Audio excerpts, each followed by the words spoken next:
Hello and welcome to lecture 6 of the course. And in this lecture, we shall be introducing a formalism for writing and filtering grids. Before we proceed any further, it is very important that you add an extra record in tables, model states and model types, respectively, as explained in the description below.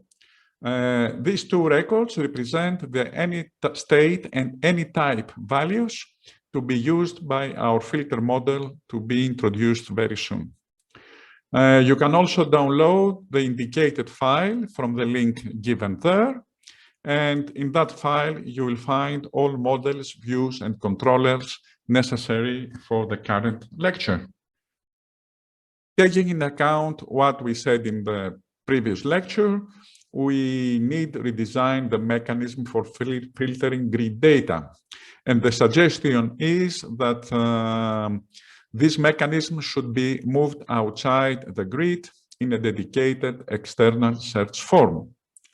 The benefits are multiple, as we shall see.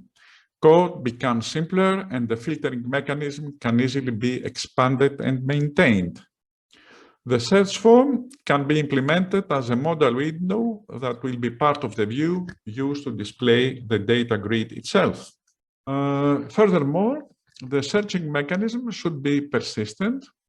That means that the set of data filtered remains available as long as the search form is not deliberately reset.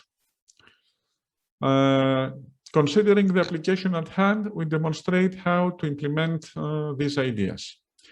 We start by defining the company filter model. Note that this is not an active record. Persistency will be supported by storing its data fields in the session variable. This slide shows the definition of the class company filter itself. Class company filter extends model. Its fields are there. You have one field to hold the state of the filter. That means to indicate whether the filter is set or not. And 4 fields that hold the search criteria to be applied. Then follow the rules and labels functions, and you can find them in the code you have downloaded. And then you have 2 user-defined functions, the method set and the method reset. The method set just copies the search criteria values from the session variable to filter fields, while method reset clears any criteria set.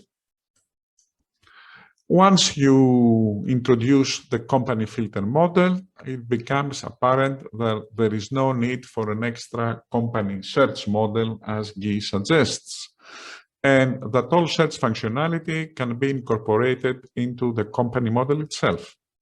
In other words, we can include the functions company show active, company show deleted, and company search, and the field criteria into the company model. And because the model has now to return an active data provider, it is necessary to include the corresponding library as well.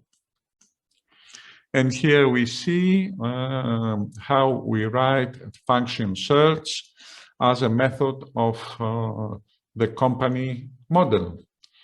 The company search accepts now a parameter filter. This is an object of the class company filter. It constructs a query. It asks whether the filter is set. If it is set, it adjusts the query accordingly. And finally, it returns a data provider. Nothing that you have not seen before.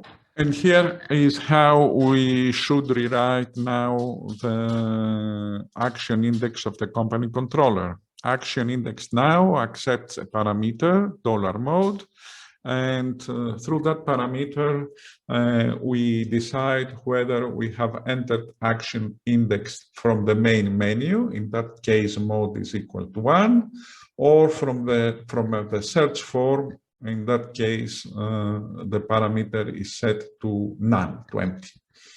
In the first case, you reset the filter. and you proceed to render the grid view. In the second case, that means the mode is nothing. You have entered action index from a search form, and therefore you have to check whether new search criteria have been set by the user. If so, you have to load them. Otherwise, you check whether the user has asked to reset the filter. And if so, do that. And if nothing about the above is true, you have no info from the form, and you should check whether a filter is already in the variable session. And if so, you must load it. And the rest of action index of company controller, you see now that the grid is an object of class company. You see that our data provider is constructed using the company search method. We pass a filter to that.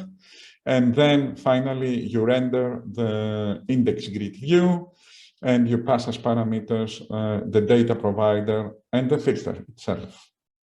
And here is how we should rewrite the company index grid view. As you see, the grid view widget now is exactly the same as the one used in lecture 4. No extra code added in the data columns.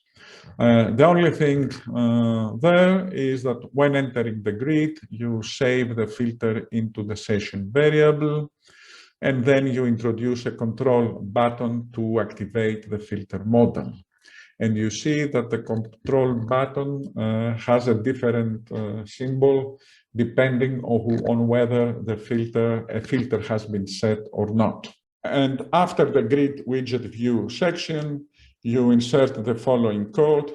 What it actually does is that it renders the modal seek that holds your search form. And here is the modal seek itself.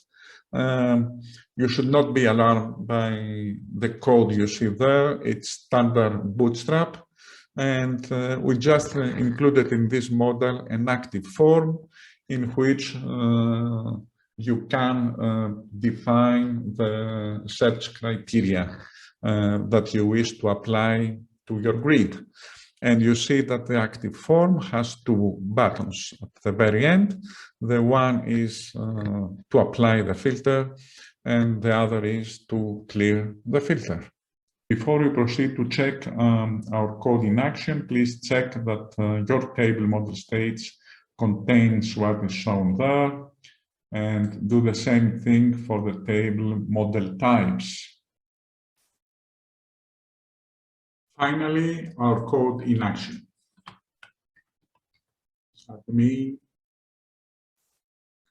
Admin, enter, straight to the company index, and this invokes our search form. And we shall apply search criteria now.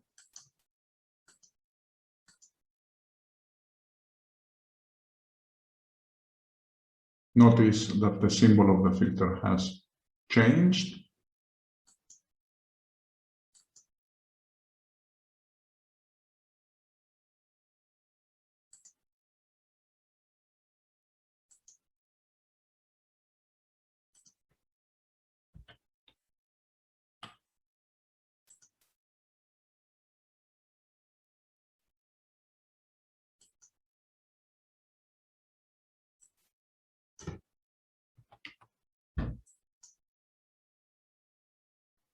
The filter is persistent.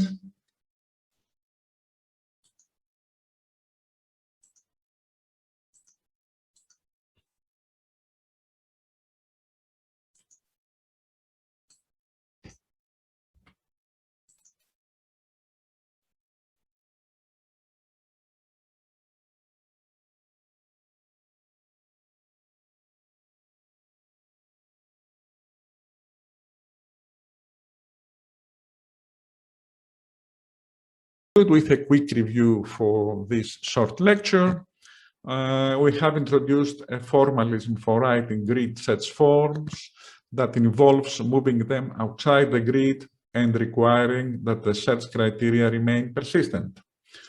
And the persistency feature has been implemented using the global variable session, and we have employed models to store our search form. Thanks very much for watching. Please subscribe, please support.